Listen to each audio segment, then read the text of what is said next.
Olá, vamos lá, iniciando mais uma aula. A gente vai trabalhar agora com um item chamado alisamento exponencial simples, né? Basicamente, quando que ele é utilizado? Ele é utilizado quando a demanda não tem tendência ou uma sazonalidade observável. O componente sistemático da demanda, o componente principal da demanda vai ser o nível, ou seja, basicamente a minha demanda histórica. A estimativa inicial do L0, vocês vão perceber que a gente vai utilizar bastante várias formas de estimar o L0, tá?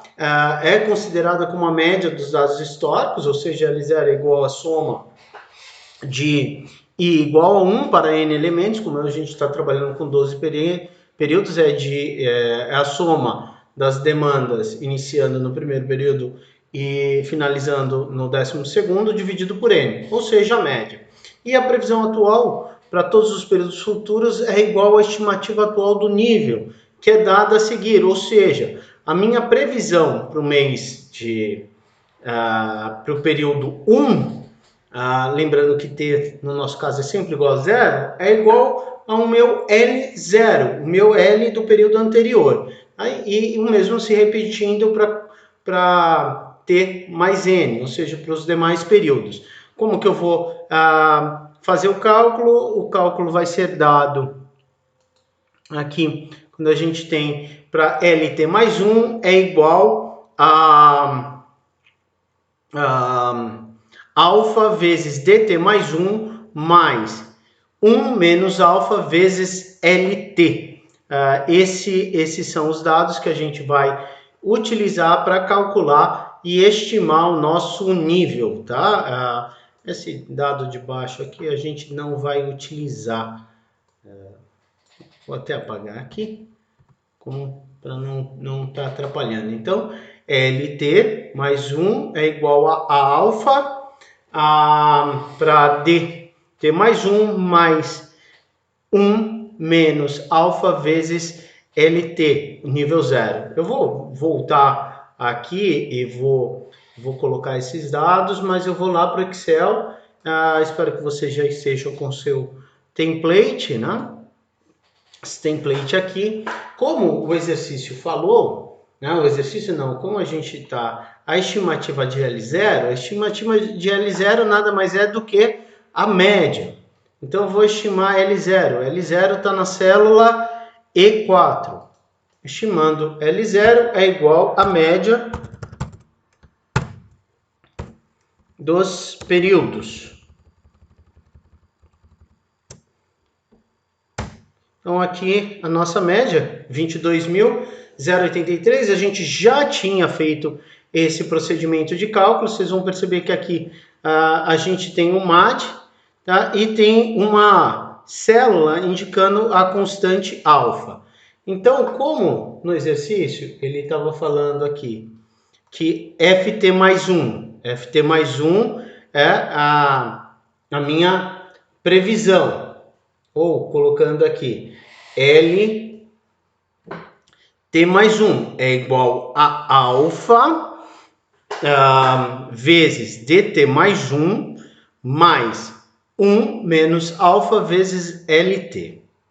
Então, eu vou inserir esse procedimento para calcular meu nível. Alfa, eu vou colocar aqui, alfa são constantes de suavização, alfa, beta e gama.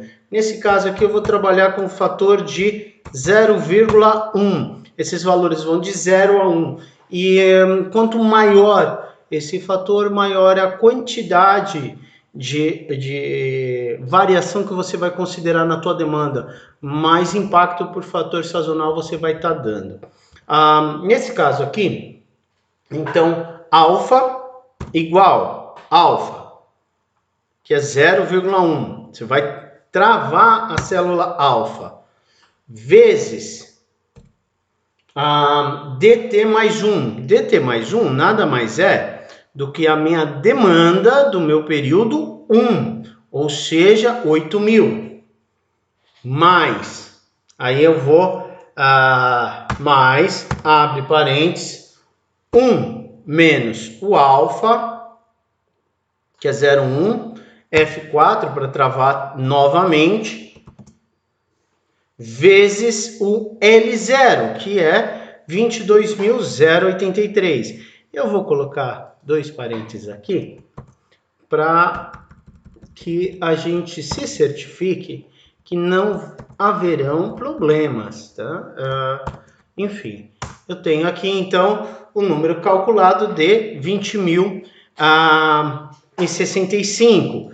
Esse número está calculado já como 20.065. Eu vou fazer o próximo, mas eu poderia simplesmente clicar e arrastar. Eu vou fazer para demonstrar para vocês como se você estivesse fazendo à mão, sem a ajuda do Excel, como que você deveria realizar esse procedimento.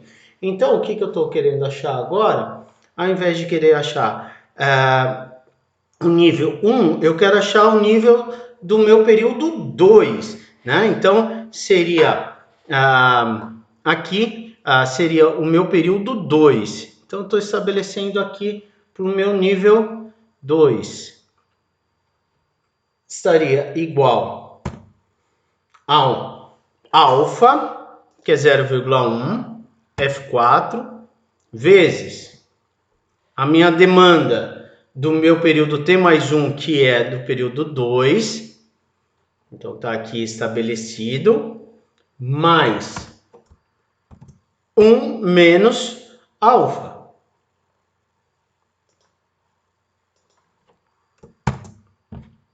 Vezes o L, só que agora como eu estou calculando para o meu período T2, tá aqui no meu período 2, no meu período anterior, tá? Então a gente vai estabelecendo todos esses procedimentos ou pequenos procedimentos de cálculo que estão sendo realizados, tá? Então quando a gente vai estar estabelecendo isso, a gente consegue finalizar esses pequenos passos. Eu vou colocar os parênteses, como eu fiz na versão anterior. E aqui eu vou tendo esses procedimentos. Clico e arrasto. Se eu travei todas as células que deveriam ser travadas, eu vou ter aqui quase um alinhamento total e completo. Só que tem um itemzinho, lembra quando eu falei? Se eu tivesse feito todos os procedimentos, olha só, eu não travei o alfa. Então ele rodou o alfa para todos os itens. Vamos travar o alfa aqui. E aí sim a gente vai ter o procedimento correto sendo gerado. A minha previsão, então. A minha previsão, a hora que eu vou trabalhar aqui com FT mais 1, ou seja, a previsão de demanda do período 1 é igual a do período anterior, ao nível L do período anterior. Só concretizando, a previsão de demanda do meu período 1 é igual ao meu nível 0.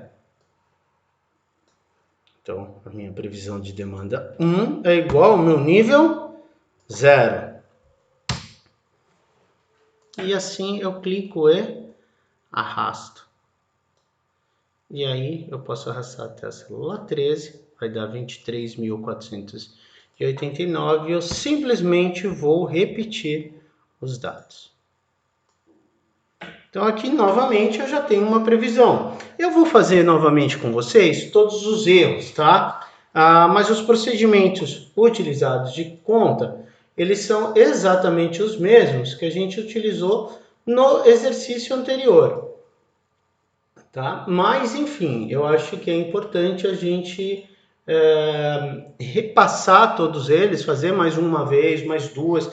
Vocês vão perceber que aqueles que simplesmente copiarem e colarem, tem uma pequena diferença aqui. Então, eu vou fazer novamente com vocês todos os erros e depois eu vou mostrar como que a gente pode trabalhar com o solver aqui também. Então, aqui no procedimento de erro, a gente vai verificar que o erro é igual, né, ao período de previsão de demanda menos a minha demanda real. Então, basicamente, o erro nada mais é do que igual à minha previsão menos minha demanda real. Feito. O erro absoluto, lembra? O erro absoluto nada mais é do que o absoluto do erro. Então, igual a BS. Eu vou ir acelerando um pouco, porque, enfim, a gente já fez. Então, o erro absoluto nada mais é do que o absoluto do erro. Também clico e arrasto, e aí eu tenho o erro absoluto. Eu vou trabalhar com o erro quadrático aqui, aonde a gente tem aqui na fórmula que o erro quadrático nada mais é do que a soma dos períodos iniciando em 1 até n períodos. Então, no nosso caso, vai ir até 12 períodos, a soma do quadrado do erro dividido por n. Então, vou fazer aqui a soma do quadrado do erro. Tá aqui. Eu vou trabalhar com o erro, dessa vez, na outra vez eu trabalhei com erro absoluto. Pessoal, o erro quadrático, ele tira exatamente esse negativo do erro. Então, vamos lá, igual, somar, soma quadrada. Aí eu venho e clico no erro, 2 pontos. Aí lembra da dica que eu dei no final da aula passada, fechem o parênteses, voltem em uma das células G, você vai dar F4. Na hora que você trabalhou com F4, você vai verificar que ele vai travar uma célula e vai somar o quadrado das demais células. Então, ele vai ir puxando de N a N. E eu vou dividir pelo período. Só que no exercício anterior, eu estava lá na célula 5 e puxava a célula, eu estava aqui, né, nesse período 5 e puxava o período 1. Agora, eu vou puxar o período 1. Por quê? Porque eu estou fazendo uma média desses quadrados, né? Então, é basicamente esse procedimento que a gente vai adotar. Clico e arrasto. E eu tenho o quadrado de todos, o erro quadrático. Depois, eu vou trabalhar com o desvio médio absoluto, ou desvio absoluto médio, que está aqui sendo trabalhado. Tá? A fórmula está aqui para a gente dar uma olhada, mas ela é muito simples quando a gente vai estar trabalhando, tá? Dentro dos exercícios. A fórmula está exatamente aqui para passar para vocês. É essa soma desvio absoluto médio. Novamente, a gente vai trabalhar com o procedimento de soma de 1 a n. Por quê? Soma do meu período 1, vamos supor que se eu estou somando até o período 2, então é o 1, depois eu calculo 1 mais o 2, né? Do meu absoluto, de tudo isso dividido por n. Então, vamos pegar aqui o meu igual a soma. Então, é do meu absoluto, então o erro absoluto está aqui, com 14.083, 2 pontos, novamente o erro absoluto. Fecha parênteses, trava uma das células, eu vou travar o H5, tudo isso dividido pelo número de períodos. Eu tenho aqui um desvio absoluto médio. Ou seja, eu estou conseguindo visualizar um procedimento de erro novamente. Aí depois a gente vai trabalhar com o percentual de erro, né? Que é bem simplesinho. A gente vai trabalhar aqui com esse percentual. Eu vou trabalhar de uma forma bem simples com vocês. Ou seja, a gente vai fazer igual, né? Igual. Vou abrir parênteses, ou melhor, igual, o erro absoluto, que está aqui na célula H5, dividido pela minha demanda, vezes 100. Olha, no primeiro mês eu tinha um percentual de erro de 176%, que é um erro extremamente alto. Depois o EPAM, que está calculado aqui,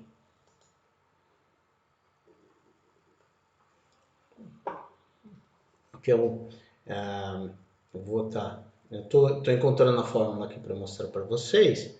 Olha só, o EPAM, novamente, é a soma de N períodos, iniciando em 1, do meu erro, dividido pela demanda, dividido por 100, barra N. Poxa, tudo isso é bem complexo. O que é o EPAM? O EPAM nada mais é do que uma média do seu percentual de erro. Então, como que a gente vai fazer o EPAM? Se eu quero uma média, eu venho aqui, igual, média. Tem vários passos que você pode fazer. Eu vou pegar aqui a média do erro em relação ao erro, vou fechar parênteses. Vou travar uma das células. Ele vai me dar o percentual de erro médio. Olha só que legal. Se eu clicar aqui, vocês percebam que ele está selecionando toda a célula. Então, no final, o erro médio foi de 59,7%. Então, dá para acompanhar o percentual de erro mês a mês e o percentual de erro acumulado. É isso que a gente está fazendo. E aí, eu venho para calcular o SAT, que nada mais é que igual a soma dos erros que estão aqui. Função do erro, F4, dividido pelo DMAT, pelo desvio absoluto médio. Na hora que você dá, ele vem como 1, e aí a gente vai clicar e arrastar. Ele vai sendo calculado. Só lembrando que esse indicador, quanto mais próximo a zero, melhor. E aí vai algumas dicas. Por exemplo, se você calcular o SAT, ele está dando números na casa de centenas, muito provavelmente você teve algum procedimento errado. Então aqui a gente teve um alisamento exponencial, que é uma forma de estar estabelecendo a previsão de demanda, calculamos todos os erros. A gente pode criar aqui gráficos comparativos, nesse caso eu não vou fazer, para a gente não perder tanto tempo, tá? Eu só vou ensinar aqui o MAD. Eu vou estabelecer a média, tá? Do meu erro absoluto. Enter. E aqui, utilizando o método, eu vou pintar esse de amarelo e vou pintar essa célulazinha aqui como sendo verde. Então, eu tenho um alfa e tenho o meu desvio absoluto médio. O que eu vou fazer agora é ensinar, para quem se lembra, a resolver isso daqui utilizando o solver, tentando minimizar o erro absoluto médio. Como que eu vou fazer isso? Vocês precisam do solver instalado, tá? Aí você vem em dados, solver. Olha aqui que legal, ele já estava. Então eu vou redefinir tudo, porque senão vocês vão ter alguns dados aí. Eu quero, então, qual que é a minha função objetiva? A minha função objetivo é o MAD. Alterando quais células variáveis? Célula alfa. Adicionar as restrições. O que a célula alfa tem que ser? Ela tem que ser menor ou igual a 1. E a célula alfa, que está na célula D22, tem que ser maior ou igual a 0. Ok? Aí você vai pedir para o método não linear e vai pedir para ele resolver. Vai demorar um pouquinho, ele vai encontrar todas as soluções. E ele me trouxe aqui um valor. Eu acho que tem um pequeno erro aqui. Vamos verificar. Olha aqui que legal. Ele maximizou o erro. Então, ele extrapolou. Aqui a gente quer, por favor, minimizar o erro. Aí ele encontrou um novo MAD, tá? Ele zerou o alfa, isso é muito normal. Por quê? Porque eu não estou considerando peso nenhum na minha variável, na diferença que existe entre um mês e outro, e aí ele consegue aproximar esse desvio absoluto médio de zero. Então, eu vou refazer o solver aqui com vocês, só por uma questão bem rápida, vai que alguém se perdeu, enfim, a gente refaz novamente. Eu vou pedir para redefinir todas as variáveis. Olha só, a minha célula objetivo é o MAD. Eu quero minimizar, tá? E quais são as células variáveis? Os parâmetros para o solver. Eu tenho a célula D22 e eu vou adicionar as restrições. As minhas restrições, eu quero que a célula alfa seja menor ou igual a 1.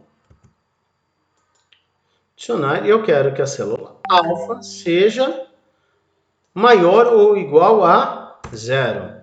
Ok? E aí eu quero rodar esse item, ele vai me dar o mesmo resultado, né? De 9.750, estabelecendo uma previsão de demanda de 22.083 para todos os meses, que é isso que a gente está visualizando. Na próxima videoaula, eu vou estar trabalhando com vocês os métodos agora que vão estar trabalhando com tendência, que é o hold, e depois com tendência e sazonalidade. Pessoal, muito obrigado e até a próxima videoaula.